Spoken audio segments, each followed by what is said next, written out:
Hi, I'm Leo, and this is... I'm Benjamin. Oh, where are you from? Near Seattle. Near Seattle. And today we are going to Starbucks in Taiwan. Yeah. And we are going to learn how to maybe order in English. So I noticed the size of cups. It says tall, grande, and venti. And venti. Yes. What does this mean? Why not just maybe a small, middle, and large? That's a great question. I guess it's part of the Starbucks vibe. But I think, from what I understand, grande and venti are Spanish. Oh, really? And venti means 20, because it's 20 ounce, I think. And then grande just means big, I think. Wow. Yeah. I think the most popular one in Taiwan is Frappuccino. Ah, okay. Yeah, people like to order like Java chips. Yeah. Ah, yeah. You want mango passion fruit? Yes, please. Yeah, a tall. This one is frappuccino, okay? Frappuccino? Yes. Oh, it is. Oh, never mind then. You want drink? You can just this one. New. Oh, cool. Okay, and those are just juice? Just juice. Oh, okay. Maybe. Wow, maybe the left one. Whole size? Yes, tall. Thank you. In US, do you need to tip then? I think generally in Starbucks you don't have to in the US. Like, because it's not like a sit-down restaurant where you have like a waiter, you know? Have a nice day. Thank you. Oh yeah, and so even though it's not necessarily expected to tip in Starbucks in the US, there will definitely still be like a tip jar where you can, and some people do, you know, just put a little bit of money in there. Or I guess when you pay with credit cards, sometimes it'll also pop up and be like, would you like to tip? And you can just press no, but I guess you can also press like 5%, 10% or whatever. Also, maybe in Seattle, are there a lot of Starbucks? Yes. So how do you feel, because you are from Seattle, so how do you feel like you can see your hometown coffee shop all over the world? I think it's pretty cool.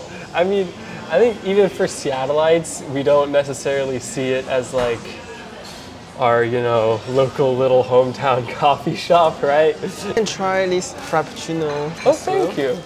I probably won't have very much because I don't have coffee much, but... Oh, I see. Should I... Oh. Okay. It's so cold. Yeah, it's not bad. It's kind of like a milkshake. Maybe back in US, what do you usually on weekend morning? That's such a good question. I think, so in college, on weekend mornings, I think Sundays there's jump rope practice, so I'll do that. And then Saturdays I'll do homework. Which university do you study in US? Oh, I go to Yale. Whoa, Yale. Is this like maybe top 5 university in US? It always shuffles around. Oh, yeah. Whoa. So how did you get in Yale? Well, there's like the whole application process, right? That, from what I hear, is like pretty different from like applying to Taiwan colleges, because there's a lot more just like, I don't know, like for each college you apply to in the US, there's like interviews, which I guess there's here as well, right? But then there's also like a lot of essay writing that you have to do. And it's different for like each college. Yeah, and then they also look at like your grades and your test scores and where you're from, and what else? Tests, grades. I guess it's mostly tests, grades, essays, interviews. So I wonder maybe in US, is it maybe enter a college is enough, or maybe you want to, maybe Americans, you also want to enter like very top university? Oh, I mean, I guess it depends on like what you want to do in life, right? Yeah, for a lot of things, going to no university at all is a great choice. Or like a trade school or something, if you know like this is something I want to do.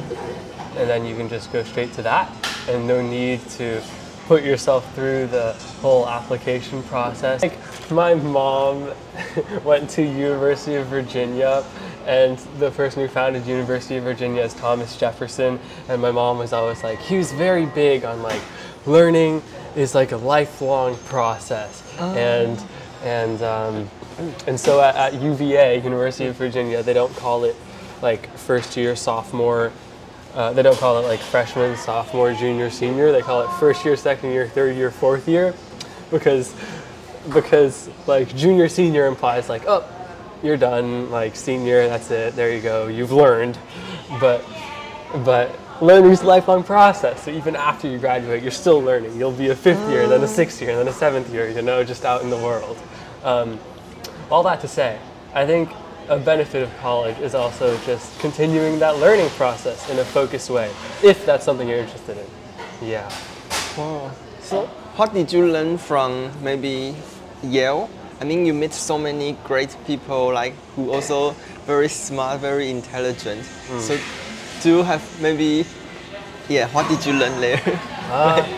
From other students? Yeah. What have I learned from other students at Yale? This is a hard question. This is like a college interview question. Do you feel maybe a little bit stressful because all the students there, they are so competitive, so smart?